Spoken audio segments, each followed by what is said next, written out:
Hey, it's John again. I'm going to play Immaculate Grid number 536, which I'll dedicate to Mickey Mantle, who had 536 career home runs. Obviously, only works for the Yankees and, you know, big categories like 500 home runs or 2,000 hits, that kind of thing. We'll see if we can work him in. I'm going to share my screen. We can roll right into it. Grid number 536. This would have been Thursday's grid. Sharing my screen. Let's change the 7 to a 6, and I think we'll be on our way. Mickey Mantle did not ever play for any of these teams or strike out 200 times. So, because he's not a pitcher. Wonder if a pitcher striking or a hitter striking out that many times would work. Greg Maddux. Let's see here. Arrieta's got to work, right? All right. Get Gallo in for Texas and New York. Sheffield for New York and Atlanta. Sabathia's got to work in here, I think. 200 wins, Nolan Ryan.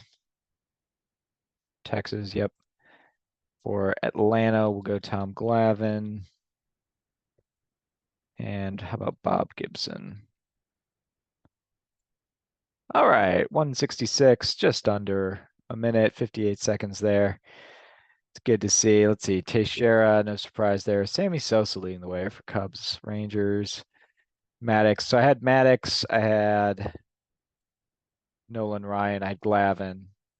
I think Glavine benefits from Maddox being the choice up here, and then Randy Johnson. All right. Well, fun all the way around. We'll do a reset there and a stop share and a reshare. And there's today, or rather, this would have been Friday's grid. Changed the 7 to a 6. Couldn't get Mickey Mantle in this time around. Struck out a lot for his day, but not.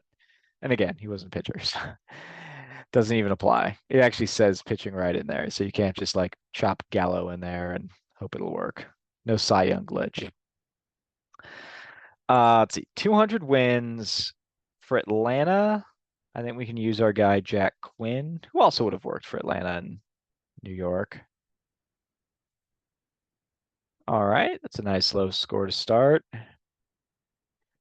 Atlanta and New York, or rather Milwaukee Braves and New York. I'm gonna go with Enos Slaughter, the Hall of Famer, best known as a Cardinal. Not a lot of people named Enos, so able to make that work. For our next trick here, I'm gonna go back to the 19th century again. I think no, Jack Quinn started just after the turn of the century. Bobby Lowe hits both teams.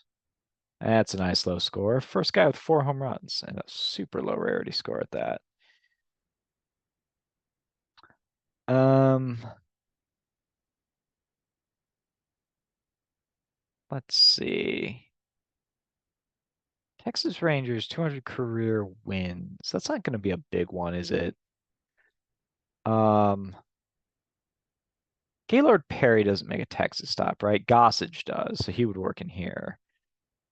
But 200 wins, you got Charlie H, Kevin Brown. Kevin Brown might be the best. Ryan was really high up there. And you have Scherzer now.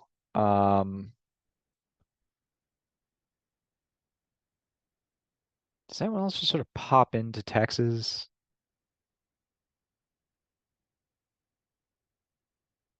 Yeah, I'm gonna try Otis Nixon here. I know I've tried him in a number of places, but I don't think he's well known for those teams.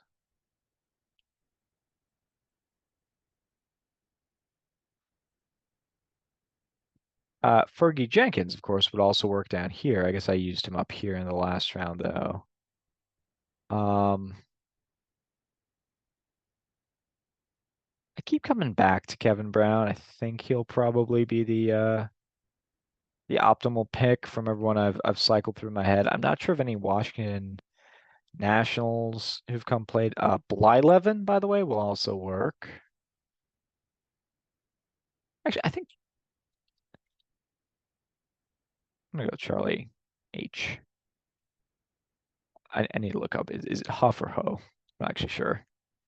4%. That's probably optimal.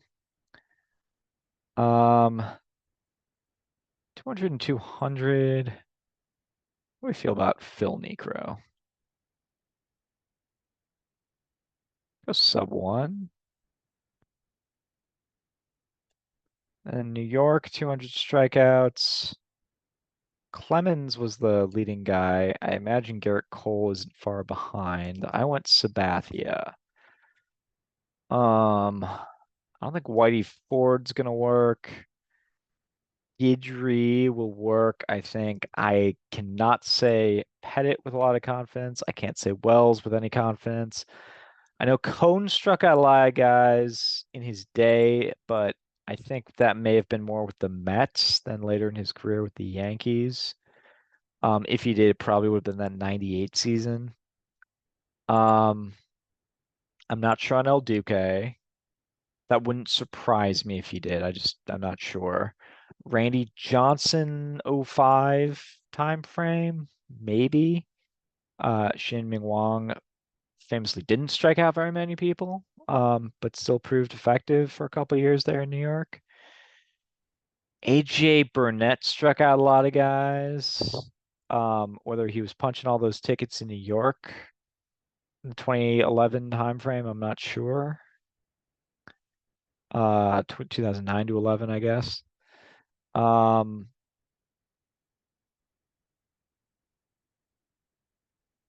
I'm also not sure on the Cubs. Grover Alexander, I think we decided he didn't strike out 200 people. He had 2,000 strikeouts, but not 200 in a season. Led the league even a few times, but was a different era. So I don't think he's really going to work. I don't know that Maddox works. Um, I feel pretty secure in Mark Pryor for that 2003 season. Um, I don't know about like Lou Burdett or a Kevin Tapani or a Carlos Zambrano, maybe Ryan Dempster, Jeff Samardzija. These are all fine pitchers. Just not sure about 200 strikeouts. I'm gonna go with Pryor. Whoa, that was way high. Okay. Now that'll teach me to think about things too long. I'm gonna go Mike Morgan up here. He hits both these teams, and then closing with the Yankees and 200 strikeouts. Guidry just seems too obvious, but I'll go Burnett. Burnett didn't work. That's surprising. First of all, we'll see who I should have gone with, and then we'll see. Okay, Michael Pineda, Randy Johnson would have worked. I was right about that. Cone would have worked. I should have realized Cone was going to work. Guidry, of course. I was not confident enough in Whitey Ford. It's useful to know Jack Powell works for that 1904 season as Jack Chesbro when he won 41 games. But now I'm curious because I think of AJ Burnett as a power pitcher and a guy that strikes out a lot of people. And at various points he did. He struck out over 200 with Toronto. He had 195 in his 2009 season with the Yankees, and then 209 in his what looks like third to final season there with the Pirates. Man, he had a nice little run at the end of his career. 2,500 strikeouts for the career of AJ Burnett, but never 200 with the Yankees. 195 though. I kind of met the intent, but close it, but no cigar. All right. Thank you so much for playing along, and I'll be back at it hopefully in a little bit. All right now. Peace.